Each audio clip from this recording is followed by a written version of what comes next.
ಇನ್ನು ಬಾಕಿ ಬಿಲ್ ಪಾವತಿಗೆ ರೈತರ ಪಟ್ಟು ಮುಂದುವರೆದಿದ್ದು ಸಕ್ಕರೆ ಕಾರ್ಖಾನೆಯಲ್ಲಿ ಸುಮಾರು 20ಕ್ಕೂ ಹೆಚ್ಚು ಟ್ರ್ಯಾಕ್ಟರ್ಗಳಿಗೆ ಬೆಂಕಿ ಹಚ್ಚಲಾಗಿದೆ ಅನ್ನುವಂಥದ್ದು ಗೊತ್ತಾಗ್ತಾ ಇದೆ. ಸೈದಾಪುರ ಗೋದಾವರಿ ಸಕ್ಕರೆ ಕಾರ್ಖಾನೆ ಬಳಿ ದೊಡ್ಡ ಹೈಡ್ರಾಮನೆ ನಡೆದು ಹೋಗ್ತಾ ಇದೆ.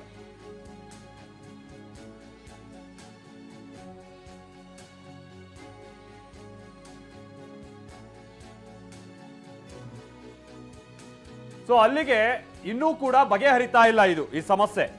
ನೀವು ಸ್ವಲ್ಪ ಹೊತ್ತಿನ ಮುಂಚೆ ನೋಡ್ತಾ ಇದ್ರಿ, ಒಂದು ಟ್ರ್ಯಾಕ್ಟರ್ಗೆ ಬೆಂಕಿ ಹಚ್ಚಿದ್ರು, ಅದರಲ್ಲಿ 2 ಟ್ರಾಲಿಗಳಿತ್ತು, ಬೆಂಕಿ ಹಚ್ಚಿಟ್ಟಿದ್ರು. ಈಗ ಗೋದಾವರಿ ಕಾರ್ಖಾನೆ ಬಳಿ ನೋಡಿ, ಎಲ್ಲಿ ಕಂಡಲ್ಲೆಲ್ಲ ಬೆಂಕಿ, ದಟ್ಟವಾದಂತ ಹೊಗೆ ಹೇಗೆ ಹೊತ್ತುರಿತಾ ಇದೆ ನೋಡಿ. ಮುಧೋಳ ರೈತರ ಕಬ್ಬಿನ ಕಿಚ್ಚು ಈಗ ಬೆಂಕಿ ರೂಪದಲ್ಲೇ ವ್ಯಾಪಿಸ್ತಾ ಇದೆ. ಆ ಕಿಚ್ಚು ಹೇಗೆ ವ್ಯಾಪಿಸ್ತಾ ಇದೆ ಅಂತೇಳಿ ತಾಳ್ಮೆ ಕಳೆದುಕೊಂಡಿರುವಂತ ರೈತರು ಮೊದಲಿಗೆ ಕಬ್ಬು ತುಂಬಿದ್ದಂತ ಟ್ರ್ಯಾಕ್ಟರ್ನೆಲ್ಲ ಅದನ್ನ ಉರುಳಿಸಿ ಬೆಂಕಿ ಹಚ್ಚಿ ಇದ್ದು ಇದೆಲ್ಲ ನೀವು ನೋಡ್ತಾ ಇದ್ರಿ. ಈಗ ಆ ಕಾರ್ಖಾನೆ ಬಳಿ ನಿಂತಿದ್ದಂತ ಟ್ರ್ಯಾಕ್ಟರ್ಗಳಿಗೆ ಹೀಗೆ ಬೆಂಕಿ ಹಚ್ಚುತ್ತಾ ಇದೆ. ಸಮೀರವಾಡಿಯ ಗೋದಾವರಿ ಕಾರ್ಖಾನೆ ಆವರಣದಲ್ಲಿದ್ದಂತ ವಾಹನಗಳಿದೆಲ್ಲ. ಅಂದ್ರೆ ರೈತರಿಗೆ ಇಲ್ಲಿ ಸಿಟ್ಟೇನು ಅಂತ ಅಂದ್ರೆ, ನಾವು ಇಲ್ಲಿ 3500 ರೂಪಾಯಿ ಘೋಷಿಸಬೇಕು ಅಂತ ಪಟ್ಟು ಹಿಡಿದು ಇಷ್ಟು ದಿವಸದಿಂದ ಹೋರಾಟ ಮಾಡ್ತಿದ್ದೀವಿ. ನೀವು ನೋಡಿದ್ರೆ ಆ ಕಾರ್ಖಾನೆಗಳಿಗೆ ಕಬ್ಬನ್ನ ಕೊಡ್ತಾ ಇದ್ದೀರಾ ಅರಿಯೋದಕ್ಕೆ. ಅಂದ್ರೆ ಕೆಲ ರೈತರುಗಳು ನಾವಿಷ್ಟು ಒಗ್ಗಟ್ಟಲ್ಲಿ ಪ್ರತಿಭಟಿಸ್ತಾ ಇದ್ರು, ನೀವ್ಯಾಕೆ ಈ ಒಗ್ಗಟ್ಟು ಮುರಿತಾ ಇದ್ದೀರಾ ಅನ್ನುವಂಥದ್ದು ರೈತರ ಪ್ರಶ್ನೆ. ಆ ಕಾರಣಕ್ಕಾಗಿನೇ ಇಲ್ಲಿ ಕಾರ್ಖಾನೆ ವಿರುದ್ಧದ ಸಿಟ್ಟನ್ನ ಕಬ್ಬು ತೆಗೆದುಕೊಂಡು ಹೋಗ್ತಾ ಇದ್ದಂತ ರೈತರುಗಳ ಮೇಲೆ ವ್ಯಕ್ತಪಡಿಸ್ತಾ ಇದ್ದಾರೆ. ಒಂದಾದ್ಮೇಲೆ ಒಂದು ಅಂತೇಳಿ ಸುಮಾರು 20ಕ್ಕೂ ಹೆಚ್ಚು ಟ್ರ್ಯಾಕ್ಟರ್ಗಳು ಈಗ ಬೆಂಕಿಗೆ ಆಹುತಿಯಾಗಿದೆ.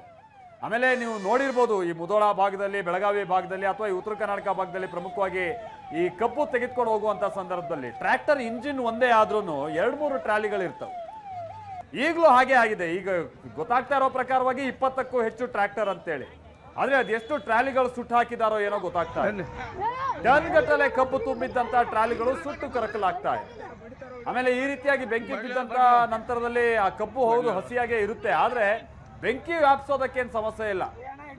ಅಂದ್ರೆ ಬಹಳ ದೊಡ್ಡ ಪ್ರಮಾಣದಲ್ಲಿ ಬೆಂಕಿ ವ್ಯಾಪಿಸುತ್ತೆ. ಆ ನಂತರದಲ್ಲಿ ಆ ಕಬ್ಬು ಯಾವುದೇ ರೀತಿಯಾದ ಬಳಕೆಗೂ ಕೂಡ ಬರೋದಿಲ್ಲ. ಹೀಗಾಗಿ ಇದೊಂದು ರೀತಿ ಕೋಟ್ಯಾಂತರ ರೂಪಾಯಿ ನಷ್ಟ ಆಗ್ತಾ ಇದೆ ಆ ಭಾಗದ ರೈತರಿಗೆ. ರೈತರೇ ಹೀಗೆ ತಾಳ್ಮೆ ಕಳೆದುಕೊಂಡಿರುವಂಥದ್ದು ಬಹಳ ದುರಾದೃಷ್ಟಕರ ಸಂಗತಿ. ಇನ್ನು ಕತ್ಲೆ ಆಗ್ತಾ ಇರುವಂತೆ ನೋಡಿ, ಎಲ್ಲೆಲ್ಲೂ ಬೆಂಕಿ ಹೀಗೆ ಕಾಣಿಸ್ತಾ ಇದೆ. ಅಗ್ನಿಶಾಮಕ ದಳದ ಸಿಬ್ಬಂದಿ ಸ್ಥಳಕ್ಕೆ ಬಂದು ಬೆಂಕಿ ನಂದಿಸುವಂತ ಪ್ರಯತ್ನ ಪಡ್ತಾ ಇದ್ದಾರೆ. ಬಟ್ ವಿಷಯ ಅಂತ ಅಂದ್ರೆ, ಹೌದು ರೈತರು ಈ ಮಟ್ಟಿಗೆ ಇಲ್ಲಿ ತಾಳ್ಮೆ ಕಳೆದುಕೊಂಡಂಥದ್ದು ಬಹಳ ದುರ್ದೈವದ ಸಂಗತಿ.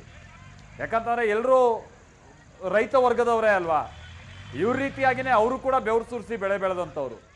ಅದೆಷ್ಟೋ ಮಂದಿಗೆ ಕಷ್ಟ ಇರುತ್ತೆ. ಒಂದು ಯಾವುದೋ ಒಂದು ಬೆಲೆ ಕೊಡ್ತೀಯಾರೆ, ಬೇಗ ಆ ಬೆಲೆಗೆ ಮಾರ್ಕೊಂಡು ಏನೋ ಒಂದಷ್ಟು ಹಣ ಪಡೆಯೋಣ, ಹಣ ಸಂಪಾದನೆ ಮಾಡೋಣ ಅನ್ನುವಂಥ ನಿಟ್ಟಿನ ನಮ್ಮ ಬೆಳೆಗೆ ಸೂಕ್ತ ಬೆಲೆ ಇಲ್ಲದೆ ಹೋದ್ರೂ ಕೂಡ ಆ ಕ್ಷಣದ ಕಮಿಟ್ಮೆಂಟ್ಗಳು ಏನೇನಿರುತ್ತೋ, ಹಾಗಾಗಿ ಇಂಥ ಪ್ರತಿಭಟನೆಯನ್ನು ಮೀರಿ ಕೆಲವರು ಬಂದು ಕಬ್ಬನ್ನ ಫ್ಯಾಕ್ಟ್ರಿಗೆ ಹಾಕೋದಕ್ಕೆ ಪ್ರಯತ್ನ ಪಟ್ಟಿದ್ದಾರೆ. ಆದರೆ ಈ ರೀತಿಯಾದಂಥ ವರ್ತನೆಯನ್ನು ಕೆಲ ರೈತರುಗಳು ತೋರಿಸಿರುವಂಥದ್ದು ಇದು ರೈತ ವರ್ಗಕ್ಕೆ ಆಗಿರುವಂಥ ದೊಡ್ಡ ಅನಾಹುತ. ಇದು ಬಹಳ ದುರಾದೃಷ್ಟಕರ ಸಂಗತಿ. ಇದು ಪಾಪ ಇಷ್ಟು ಕಷ್ಟಪಟ್ಟು ವರ್ಷಿಡೀ ಬೆಳೆದಂಥ ಬೆಳೆಯನ್ನು ತೆಗೆದುಕೊಂಡು ಫ್ಯಾಕ್ಟ್ರಿಗೆ ತರೋಣ ಅನ್ನುವಂಥ ನಿಟ್ಟಿನ ಆ ರೈತರ ಪ್ರಯತ್ನಕ್ಕೆ ಯಾವ ರೀತಿಯಾಗಿ ಕೊಳ್ಳಿ ಇಟ್ಬಿಟ್ಟಿದ್ದಾರೆ ನೋಡಿ. ಆ ರೈತನಿಗೆ ಎಷ್ಟು ನಷ್ಟ ಇದೆ.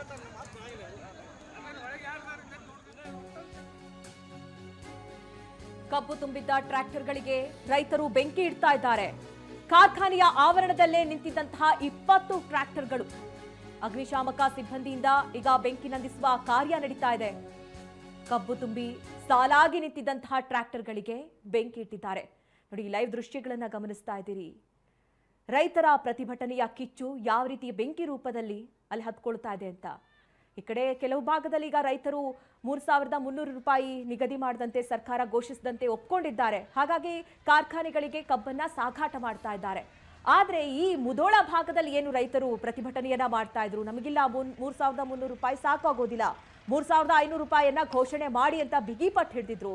ಆದ್ರೆ ಏನು ಈಗ ರೈತರು ಒಪ್ಕೊಂಡಂತ ರೈತರು ಕಬ್ಬು ಸಾಗಾಟವನ್ನ ಮಾಡ್ತಾ ಇದ್ರು, ಅದನ್ನ ಅರಗಿಸಿಕೊಳ್ಳಲಾಗದೆ, ಅದನ್ನ ಸಹಿಸಿಕೊಳ್ಳೋಕಾಗದೆ ಈಗ ರೈತರ ಪ್ರತಿಭಟನೆ ಈ ರೀತಿ ಬೆಂಕಿ ಮೂಲಕವಾಗಿ ಹೊರ ಬರ್ತಾ ಇರುವಂತದನ್ನ ನಾವು ನೋಡ್ತಾ ಇದೀವಿ. ರವಿಮುಖಿ ನಮ್ಮ ಪ್ರತಿನಿಧಿ ಇದಕ್ಕೆ ಸಂಬಂಧಪಟ್ಟಂಗೆ ಮತ್ತಷ್ಟು ಡೀಟೇಲ್ಸ್ ಅನ್ನ ಕೊಡ್ತಾರೆ. ರವಿಮುಖಿ, ನೀವು ಸಂಜೆ ಸಂದರ್ಭದಲ್ಲಿ ವಿವರಿಸ್ತಾ ಇದ್ದ ಹಾಗೆ ಇದೇನೋ 2 ಟ್ರಾಲಿಗೆ ಅಥವಾ 1 ಟ್ರ್ಯಾಕ್ಟರ್ಗೆ ಸೀಮಿತ ಆಗ್ಬೋದು ಅನ್ನೋ ರೀತಿಯಾಗಿತ್ತು. ಬಟ್ ಏನಿದು ರವಿಮುಖಿ, ಈ ಮಟ್ಟಿಗೆ ಬೆಂಕಿ ಇಟ್ಬಿಟ್ಟಿದ್ದಾರೆ ಅಂತ ಅಂದ್ರೆ ಪಾಪ ರೈತರಿಗೆಲ್ಲ ಎಷ್ಟು ನಷ್ಟ ಅನ್ನುವಂಥ ನೋವು ಕೂಡ ಆಗುತ್ತೆ. ಫ್ಯಾಕ್ಟ್ರಿ ಮೇಲಿನ ಸಿಟ್ಟಿಗೆ ಈ ರೀತಿ ರೈತ ವರ್ಗಕ್ಕೆ ರೈತರು ಸೇಡ್ ತೀರ್ಸ್ಕೊಳಕ್ ಹೋಗಿರುವಂತದ್ದು ಬಹಳ ದುರಾದೃಷ್ಟಕರ ರವಿಮುಖಿ. ಹೌದು ಮಲ್ತೇಶ್, ಯಾಕಂದ್ರೆ ಸರ್ಕಾರ ಘೋಷಣೆ ಮಾಡಿರೋದ್ರ ಹಣದಿಂದ ನಮಗೆ ಯಾವುದೇ ರೀತಿ ಲಾಭ ಆಗೋದಿಲ್ಲ, ಅದರಿಂದ ನಮಗೆ ನಷ್ಟ ಆಗುತ್ತೆ ಅಂತಾನೆ ಹೇಳ್ಕೊಂಡು ರೈತರು ಪ್ರತಿಭಟನೆ ಮಾಡ್ತಾ ಇದ್ದಾರೆ. ಆದ್ರೆ ಈ ರೀತಿ ಮಾಡುವ ಮೂಲಕ ಮತ್ತಷ್ಟು ರೈತರಿಗೆ ಏನು ನಷ್ಟವನ್ನೇ ಉಂಟು ಮಾಡುವಂತ ಒಂದು ಇಲ್ಲಿ ಸನ್ನಿವೇಶ ನಡೆದಿರುವಂತದ್ದು. ಯಾಕಂತಂದ್ರೆ ಯಾವುದೇ ಕಾರಣಕ್ಕೂ ನಮಗೆ ಸುಮಾರು 3,500 ರೂಪಾಯಿ ಬೆಲೆ ಬೇಕೇ ಬೇಕು ಅಂತ ಹೇಳ್ಕೊಂಡು ರೈತರು ಏನು ಪಟ್ಟು ಹಿಡಿದಿದ್ರು. ಮತ್ತೆ ಒಂದೊಂದ್ ಕಡೆ ಕಾರ್ಖಾನೆ ಮಾಲೀಕರು ನಾವು ಸರ್ಕಾರದ ಮಾರ್ಗಸೂಚಿ ಮೇರೆಗೆ ಬೆಲೆ ಕೊಡ್ತೀವಿ ಅಂತ ಹೇಳ್ಕೊಂಡು ಅವರು ಕೂಡ ತಮ್ಮ ಏನು ಪಟ್ಟನ್ನ ಸಡಿಲಿಸಿರ್ಲಿಲ್ಲ. ಈ ಮಧ್ಯೆ ರವಿಮುಖಿ ನಿಮ್ ಜೊತೆ ಮಾತನಾಡ್ತೀನಿ.